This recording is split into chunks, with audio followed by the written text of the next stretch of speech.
ಬಾಂಡಿ ಗ್ರಾಮದಲ್ಲಿ ಅಭಿವೃದ್ಧಿ ಕುರಿತು ಮಹತ್ವದ ಸಂವಾದ. ಶಾಸಕ ಬಸವರಾಜ ರಾಯರೆಡ್ಡಿ ಅವರಿಂದ ಕ್ಷೇತ್ರದ ಜನತೆಗೆ ಸಾಧನೆಗಳ ವಿವರ. ಕೊಪ್ಪಳ ಜಿಲ್ಲೆಯ ಯಲಬುರ್ಗಾ ತಾಲೂಕಿನ ಬಂಡಿ ಗ್ರಾಮದಲ್ಲಿ ಇತ್ತೀಚೆಗೆ ಮುಖ್ಯಮಂತ್ರಿ ಸಿದ್ದರಾಮಯ್ಯನವರ ಆರ್ಥಿಕ ಸಲಹೆಗಾರರು ಹಾಗೂ ಯಲಬುರ್ಗಾ ವಿಧಾನಸಭಾ ಕ್ಷೇತ್ರದ ಶಾಸಕರಾದ ಶ್ರೀ ಬಸವರಾಜ ರಾಯರೆಡ್ಡಿ ಅವರು ಸ್ಥಳೀಯ ಮುಖಂಡರು, ಗ್ರಾಮಸ್ಥರು ಹಾಗೂ ಕಾರ್ಯಕರ್ತರೊಂದಿಗೆ ಜನಸಂಪರ್ಕ ಕಾರ್ಯಕ್ರಮದಲ್ಲಿ ಭಾಗವಹಿಸಿ ಮಾತನಾಡಿ ಕ್ಷೇತ್ರದ ಸಮಗ್ರ ಅಭಿವೃದ್ಧಿ ಕುರಿತು ವಿಸ್ತೃತ ಚರ್ಚೆಯನ್ನು ನಡೆಸಿದ್ದಾರೆ. ಈ ಸಂದರ್ಭದಲ್ಲಿ ಅವರು ಅಧಿಕಾರ ಸ್ವೀಕರಿಸಿದ ಬಳಿಕ ಇಲ್ಲಿಯವರೆಗೆ ಕ್ಷೇತ್ರದಲ್ಲಿ ಕೈಗೊಂಡಿರುವ ವಿವಿಧ ಅಭಿವೃದ್ಧಿ ಕಾಮಗಾರಿಗಳ ಬಗ್ಗೆ ಜನರ ಮುಂದೆ ಸ್ಪಷ್ಟವಾಗಿ ವಿವರಣೆಯನ್ನು ನೀಡಿದ್ದಾರೆ. ಜನರ ನಂಬಿಕೆಗೆ ತಕ್ಕಂತೆ ಅಭಿವೃದ್ಧಿ ಕೆಲಸ ಮಾಡುವುದು ನನ್ನ ಕರ್ತವ್ಯ ಎಂಬ ನಿಲುವನ್ನು ಅವರು ಮತ್ತೊಮ್ಮೆ ಪುನರುಚ್ಚರಿಸಿದ್ದಾರೆ. ಮೂಲಭೂತ ಸೌಕರ್ಯಗಳ ಅಭಿವೃದ್ಧಿಗೆ ಆದ್ಯತೆ. ಶಾಸಕ ಬಸವರಾಜ ರಾಯರೆಡ್ಡಿ ಅವರು ಬಂಡಿ ಗ್ರಾಮ ಸೇರಿದಂತೆ ಯಲಬುರ್ಗಾ ಕ್ಷೇತ್ರದ ವಿವಿಧ ಭಾಗಗಳಲ್ಲಿ ರಸ್ತೆ ಅಭಿವೃದ್ಧಿ, ಕುಡಿಯುವ ನೀರಿನ ವ್ಯವಸ್ಥೆ, ವಿದ್ಯುತ್ ಪೂರೈಕೆ, ಶಾಲಾ ಕಟ್ಟಡಗಳ ನವೀಕರಣ, ಅಂಗನವಾಡಿ ಕೇಂದ್ರಗಳ ಬಲವರ್ಧನೆ ಮತ್ತು ಆರೋಗ್ಯ ಕೇಂದ್ರಗಳ ಅಭಿವೃದ್ಧಿಗೆ ಹೆಚ್ಚಿನ ಒತ್ತನ್ನು ನೀಡಲಾಗಿದೆ ಎಂದು ತಿಳಿಸಿದ್ದಾರೆ. ವಿಶೇಷವಾಗಿ ಗ್ರಾಮೀಣ ಪ್ರದೇಶದ ಜನರ ಜೀವನ ಮಟ್ಟ ಸುಧಾರಣೆಗೆ ಸರ್ಕಾರದ ವಿವಿಧ ಯೋಜನೆಗಳನ್ನು ಪರಿಣಾಮಕಾರಿಯಾಗಿ ಅನುಷ್ಠಾನಗೊಳಿಸಲಾಗಿದೆ ಎಂದು ಹೇಳಿದ್ದಾರೆ. ಶಿಕ್ಷಣ ಮತ್ತು ಆರೋಗ್ಯ ಕ್ಷೇತ್ರಕ್ಕೆ ವಿಶೇಷ ಗಮನ. ಕ್ಷೇತ್ರದ ಮಕ್ಕಳಿಗೆ ಗುಣಮಟ್ಟದ ಶಿಕ್ಷಣ ದೊರಕಬೇಕು ಎಂಬ ಉದ್ದೇಶದಿಂದ ಶಾಲೆಗಳ ಮೂಲ ಸೌಕರ್ಯ ಅಭಿವೃದ್ಧಿ, ಹೆಚ್ಚುವರಿ ಕೊಠಡಿಗಳ ನಿರ್ಮಾಣ ಹಾಗೂ ಶೈಕ್ಷಣಿಕ ಸೌಲಭ್ಯಗಳ ಒದಗಿಸುವಿಕೆಗೆ ಕ್ರಮ ಕೈಗೊಳ್ಳಲಾಗಿದೆ. ಅದೇ ರೀತಿ ಗ್ರಾಮೀಣ ಆರೋಗ್ಯ ವ್ಯವಸ್ಥೆ ಬಲಪಡಿಸುವ ನಿಟ್ಟಿನಲ್ಲಿ ಪ್ರಾಥಮಿಕ ಆರೋಗ್ಯ ಕೇಂದ್ರಗಳಿಗೆ ಅಗತ್ಯವಾದ ಸೌಲಭ್ಯಗಳು ಹಾಗೂ ಸಿಬ್ಬಂದಿ ನೇಮಕಕ್ಕೆ ಪ್ರಯತ್ನಿಸಲಾಗಿದೆ ಎಂದು ಅವರು ವಿವರಣೆಯನ್ನು ನೀಡಿದ್ದಾರೆ. ಜನಸ್ಪಂದನವೇ ಆಡಳಿತದ ಶಕ್ತಿ. ಬಂಡಿ ಗ್ರಾಮದಲ್ಲಿ ನಡೆದ ಈ ಸಂವಾದದಲ್ಲಿ ಗ್ರಾಮಸ್ಥರು ತಮ್ಮ ಸಮಸ್ಯೆಗಳು, ಬೇಡಿಕೆಗಳು ಹಾಗೂ ಸಲಹೆಗಳನ್ನು ಮುಕ್ತವಾಗಿ ವ್ಯಕ್ತಪಡಿಸಿದ್ದಾರೆ.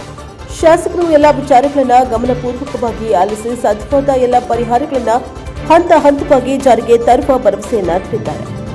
ಜನರ ಜೊತೆ ನಿಂತು ಜನರ ಮಾತು ಕೇಳಿ ಆಡಳಿತ ನಡೆಸುವುದೇ ನಿಜವಾದ ಜನತಂತ್ರ ಎಂದು ಅವರು ಹೇಳಿದ್ದಾರೆ.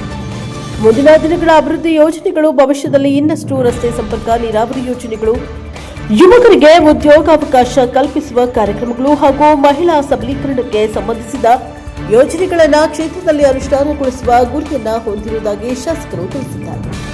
ಒಟ್ಟಾರೆ ಬಂಡಿ ಗ್ರಾಮದಲ್ಲಿ ನಡೆದ ಈ ಸಭೆ ಯಲಬುರ್ಗಾ ಕ್ಷೇತ್ರದ ಅಭಿವೃದ್ಧಿ ಪಥವನ್ನು ಜನರ ಮುಂದೆ ತೆರೆದಿಟ್ಟ ಮಹತ್ವದ ವೇದಿಕೆಯಾಗಿದ್ದು, ಶಾಸಕರ ಜನಪರ ಆಡಳಿತದ ಬದ್ಧತೆಯನ್ನ ಮತ್ತೊಮ್ಮೆ ಸ್ಪಷ್ಟಪಡಿಸಿದೆ. Bureau report, NKS TV4 Yelburga. ಬರೋಬ್ಬರಿ 2 ವರ್ಷ ಆಯ್ತು. ನಾನು ಜೂನ್ 11ನೇ ತಾರೀಕು 2023 ಬಸ್ ಓಪನಿಂಗ್ ಮಾಡಿದೆ.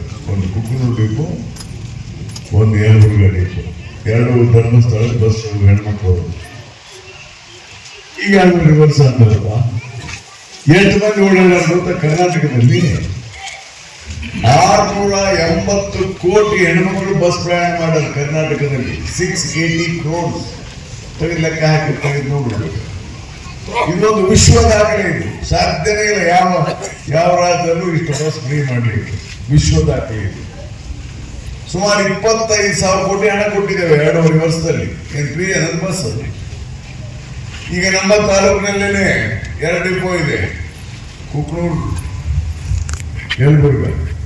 ನಾನು ನಿನ್ನೆ ಫಿಗರ್ ತಕ್ಕೊಟ್ಟ DC KSRTC 2,82,00,000 ಮಂದಿ ಹೆಣ್ಮಕ್ಳು ಪ್ರಯಾಣ ಮಾಡ್ಯಾರ. ನಮ್ಮ ಯಲಬುರ್ಗಾ ವಿಧಾನಸಭಾ ಕ್ಷೇತ್ರದಲ್ಲಿ 2,82,00,000. ಬೇಕಾದ್ರೆ ಊರು ವಯಸ್ಸ ಕೊಡೋಣ, ಬೇಕಾದ್ರೆ ಅದನ್ನು ತೆಗೆಸ್ಕೊಡ್ತೇವೆ. ಬಂಡೆಗೆ 8 ಮಂದಿ ಹೆಣ್ಮಕ್ಳು ಸಿಕ್ಬಿಡ್ತದಲ್ಲ, ಇರ್ಬೋದಾಗ ಅದ್ರ ಸ್ವಲ್ಪ ಒಂದು ವಾರ ಅಂತ ಇರಿಸ್ಬೇಕಾದ್ರೆ ಕೆಲಸ ಮಾಡ್ಬೇಕಾದ್ರೆ ಎಲ್ಲ ಹೆಣ್ಮಕ್ಳು ನೀವು ಎಲ್ಲಿಗೆ ಹೋಗ್ರಿ, ಹುಬ್ಬಳ್ಳಿಗೆ ಹೋಗ್ರಿ, ಬೆಂಗಳೂರಿಗೆ ಹೋಗ್ರಿ, ಮೈಸೂರಿಗೆ ಹೋಗ್ರಿ, ಬೆಳಗಾವಿಗೆ ಹೋಗ್ರಿ, ಎಲ್ಲ ಊರಿಗೂ ಫ್ರೀ ಮಾಡಿ. ಇದು ತಮಾಷೆ ಮಾತಲ್ಲ, ಬಹಳ ದೊಡ್ಡ ಕೆಲಸ ಮಾಡಿದೆ. ಮತ್ತೆ ಅದೇ ತರ ಗೃಹಲಕ್ಷ್ಮಿ ಕೊಟ್ಟಿದ್ದೇವೆ. ಗೃಹಲಕ್ಷ್ಮಿ ಯೋಜನೆ ಒಬ್ಬ ಹೆಣ್ಮಗಳಿಗೆ 2,000 ರೂಪಾಯಿ ಪ್ರತಿ ತಿಂಗಳು. ಎಷ್ಟು? 2,000 ಪ್ರತಿ ತಿಂಗಳು. 1,24,00,000 ಹೆಣ್ಮಕ್ಳಿಗೆ, ಮನೆ ಯಜಮಾನ್ತಿಗೆ ರಾಜ್ಯದಲ್ಲಿ 2,000 ಹಾಕ್ತೀವಿ ಡೈರೆಕ್ಟ್ ಬ್ಯಾಂಕಿಂಗ್. ಎಷ್ಟಕ್ಕಂದ್ರೆ ವರ್ಷಕ್ಕೆ 30,000 ಕೋಟಿ ಆಕತ್ತೆ. ಬರೀ 30,000 ಕೋಟಿ ಬರೀ ಒಂದು ಯೋಜನೆ. ಈಗ ನಿಮ್ಮೂರಾಗ ತಗೊಳ್ಬೇಕು, ಇಲ್ಲೇ ಬಂಡ್ಯಾಗ ತಗೊಂಡ್ರ ನೆಟ್ಟು ಬಂದು ಕೊಟ್ಟು ಅಂತ ಹೇಳ್ಬಿಡ್ತೇನೆ. ಬಂಡಿಯಲ್ಲಿ ಗೃಹಲಕ್ಷ್ಮಿ ಯೋಜನೆಯಲ್ಲಿ ಅದು ನಮ್ಮ ತಾಲೂಕ ಹೇಳ್ತೇನೆ ಮೊದಲು. ನಮ್ಮ ತಾಲೂಕಿನಲ್ಲಿ 59,000 ಹೆಣ್ಮಕ್ಳಿಗೆ ಕೊಡ್ತೀವಿ ಪ್ರತಿ ತಿಂಗಳು. 59,000 ಇಂಟು 2,000. ಬಂಡೆ 307 ಮಂದಿ ಕೊಡ್ತಾರೆ. ಬಂಡಿಯಲ್ಲಿ 307 ಮಂದಿ ಹೆಣ್ಮಕ್ಳಿಗೆ ತಿಂಗಳ 2,000 ರೂಪಾಯಿ ಕೊಡ್ತೀವಿ ಒಂದು ಊರಾಗ.